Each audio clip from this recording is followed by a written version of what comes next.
how are you doing? This is Pastor Cheryl again. I'm kind of up late at night. As you know, I'm a night owl.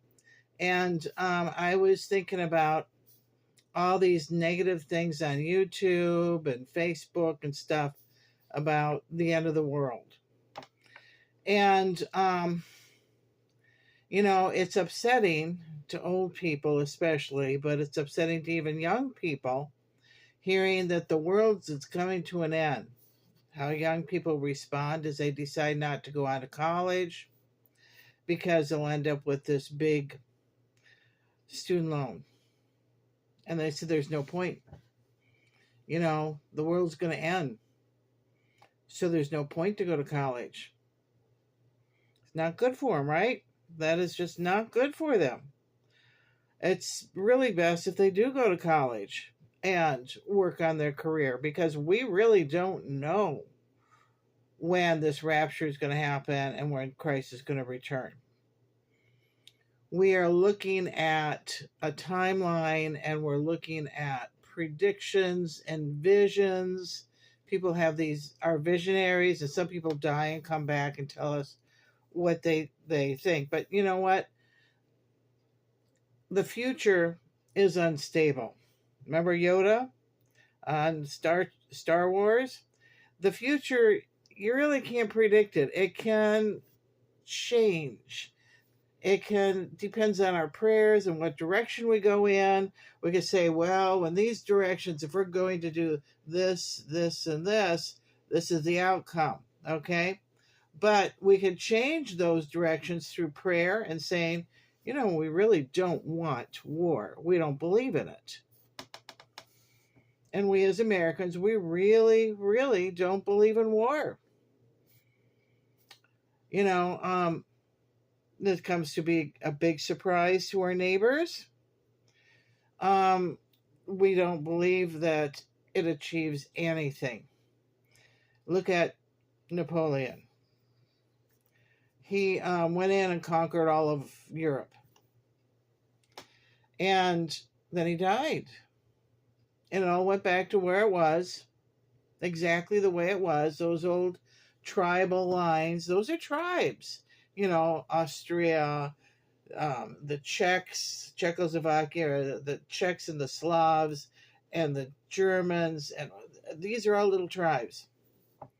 And all went back to where it was. And then along comes Hitler. Same idea. He's going to build a buffer zone, right? And the buffer zone kept getting bigger and bigger. And he was encompassing more and more and more of Europe. And finally, he had all of Europe involved. And then he died. Same thing happened. All of those little countries went back to being themselves. They want to be themselves.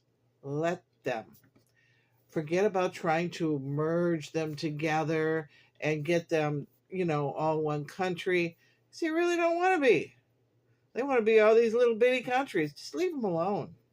Just let them be all their own little identity, and eventually they might merge together, like in 1,000 years, they just might get along and well enough to merge together. But they have all these little cultures, even getting them to agree on a currency like the euro, which was a big surprise for me. That was, I thought, really a big surprise. But there's, all this talk about the Antichrist coming up. But there's a period of time in the Bible that they call wars and rumors of wars. We're in that period right now. There's wars and rumors of wars. Lots of confusion. We got a crazy president that I think is just, certifiable, and he's upsets people. He's so changeable. And, he did say when he's running, he's not going to touch Medicaid and Medicare. Now he wants to. So he's got everybody upset. I could see him causing some sort of, revolt, civil war or something, just because he goes back and forth like this, and he gets people upset. And so the people that voted for him are now turning against him. The tariff thing is supposed to support us instead of taxes. Big mistake. Mistake. It's a big mistake. We should support ourselves and not depend on our neighbors with their the tariffs. And the tariffs are not friendly. The neighbors are upset, like Canada and Mexico and parts of Europe, of the tariffs, and they're not obligated to trade with us. They're not obligated. And then he comes up with this crazy idea of annexing Greenland. It's a big iceberg out there in the ocean. That's what it is. Yeah, he wants some minerals under their ground. Minerals. Okay, rare earth minerals. We have those. Why go to Greenland? You know, they're up in Alaska. Believe it or not, Canada's got some up there, way up there. You know, where the reindeer run. Reindeer up there. Same thing with Siberia. They got reindeer all over the place up there. But anyway, I think it's crazy, and he's like fishing for something to emerge. And then we've got all this war going on in Israel that goes back and forth. That Israel doesn't like to fight, but they really are doing a heck of a job fighting.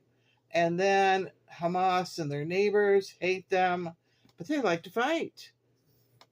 And so we call it a ceasefire, and these people like to fight. It's part of their culture. You can't change the culture of a place. You know, it's just when Christ comes back, he'll change the culture. He'll put some fear of the Lord in them or something, and they will like him.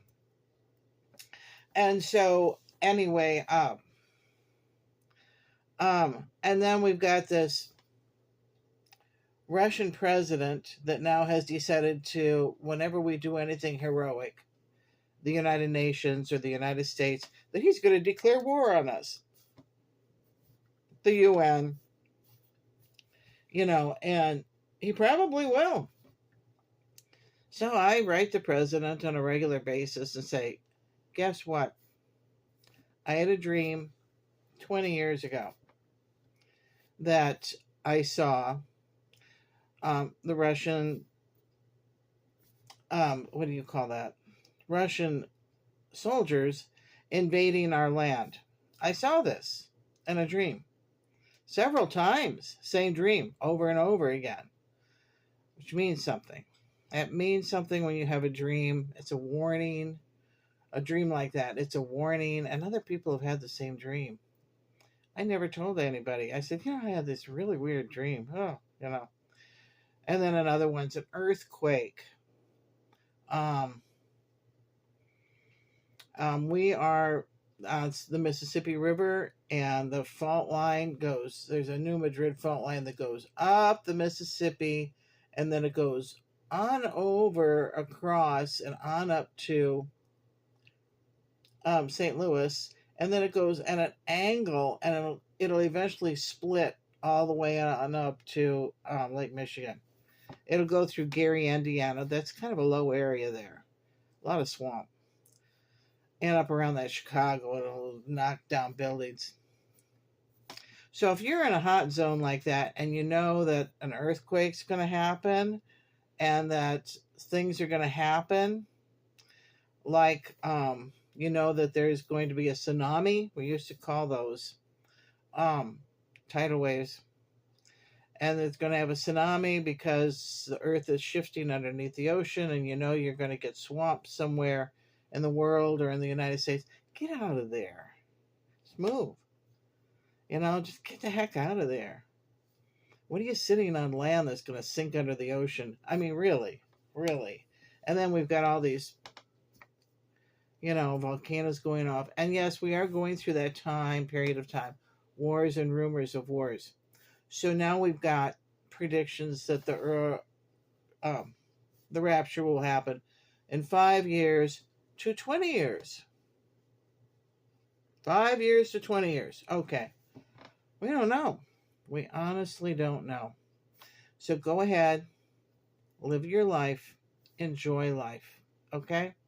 But get ready for this. Um, the economy, they keep claiming is going to crash. It hasn't, but they keep claiming that. So stock up.